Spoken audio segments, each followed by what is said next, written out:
TV ప్రసారాలను నిలిపివేయటం చట్టరీత్యా నేరం. సాక్షి టీవీ ప్రసారాల కోసం మీ స్థానిక కేబుల్ ఆపరేటర్ను వెంటనే సంప్రదించండి. డిటిహెచ్లో ఇంటర్నెట్లో కూడా సాక్షి టీవీ ప్రసారాలను వీక్షించవచ్చు. ప్రపంచంలో అత్యంత భారీ నౌకాదళం ఉన్న దేశంగా అమెరికాను వెనక్కు నెట్టి చైనా అవతరించింది. ఇప్పటికే అనేక అధునాత నౌకలు కలిగిన ఉన్న డ్రాగన్ కంట్రీ అమ్ముల పొదిలోకి మరో అత్యాధునిక నౌక చేరింది. ఎలక్ట్రోమాగ్నెటిక్ పరిజ్ఞానాన్ని ఉపయోగించి ఫుజియన్ విమాన వాహన నౌకలను చైనా తయారు చేసింది. దీని ప్రత్యేకతలేంటో ఇప్పుడు చూద్దాం.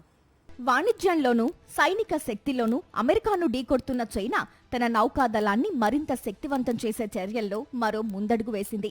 అత్యాధునిక సాంకేతిక పరిజ్ఞానంతో రూపొందించిన ఫుజియాన్ విమాన వాహక నౌకను నౌకాదళానికి అందించింది. 80,000 టన్నులున్న ఈ నౌకలో అత్యంత ఆధునికమైన ఎలక్ట్రోమాగ్నెటిక్ వ్యవస్థను అమర్చారు. ఈ వ్యవస్థ ఇప్పటి వరకు ప్రపంచంలో అమెరికా విమాన వాహక నౌక యుఎస్ఎస్ గెరాల్డార్ ఫోర్ట్ లో మాత్రమే ఉంది. ఇటీవల హైనాన్ ప్రావిన్స్ లోని సన్యా పోర్టులో చైనా అధ్యక్షుడు జిన్పింగ్ స్వయంగా ఈ నౌకను నౌకాదళానికి అందించినట్టు ఆ దేశ అధికారిక మీడియా సంస్థ పేర్కొంది. అయితే ఈ నౌకలో ఇంకా ఎలాంటి సాంకేతిక పరిజ్ఞానం వాడారు అన్న విషయాన్ని చైనా అత్యంత గోప్యంగా ఉంచుతోంది. కానీ చైనా మీడియా రిపోర్ట్ల ప్రకారం ఈ నౌకపై J-15T, J-35, కాంగ్జింగ్ 600 వంటి యుద్ధ విమానాలను మోహరించినట్టు తెలిసింది. నౌకపై ఈ విమానాల టేకాఫ్, ల్యాండింగ్ టెస్టులు పూర్తయ్యాకే కమిషనింగ్ చేశారని వార్తలొచ్చాయి. విమాన వాహక నౌక పైనుంచి యుద్ధ విమానాలు రాకపోకలు సాగించటమే ఈ నౌక తయారీ ప్రధాన ఉద్దేశం. చాలా తక్కువ నిడివి ఉండే రన్వేపై టేకాఫ్ కావటం, ల్యాండింగ్ చేయటం వంటి వాటిపై ప్రత్యేక దృష్టి సారించారు.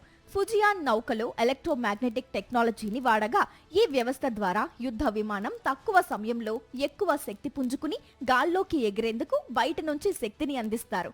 ల్యాండింగ్ సమయంలోనూ విమానం నిర్దేశిత ప్రదేశాన్ని దాటి ముందుకు వెళ్లి సముద్రంలో పడిపోకుండా ఈ అయస్కాంత శక్తి నియంత్రిస్తుంది. ప్రపంచంలో అత్యంత భారీ నౌకాదళం ఉన్న దేశంగా అమెరికాను వెనక్కు నెట్టి చైనా అవతరించింది. అమెరికా వద్ద ప్రస్తుతం 219 యుద్ధ విమానాలు ఉండగా చైనా వద్ద 234 ఉన్నాయి.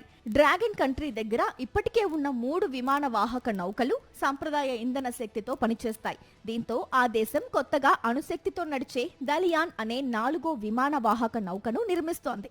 దక్షిణ చైనా సముద్రంతో పాటు సుదూర సముద్ర ప్రాంతంలో తన ఆధిపత్యాన్ని చాటుకునేందుకు చైనా నౌకా శక్తిని భారీగా పెంచుతోంది అనే వార్తలు అంతర్జాతీయంగా చక్కర్లు కొడుతున్నాయి. సాక్షి టీవీ ప్రసారాలను నిలిపివేయడం చట్టరీత్యా నేరం. సాక్షి టీవీ ప్రసారాల కోసం మీ స్థానిక కేబుల్ ఆపరేటర్ని వెంటనే సంప్రదించండి. డిటిహెచ్లో ఇంటర్నెట్లో కూడా సాక్షి టీవీ ప్రసారాలను వీక్షించవచ్చు.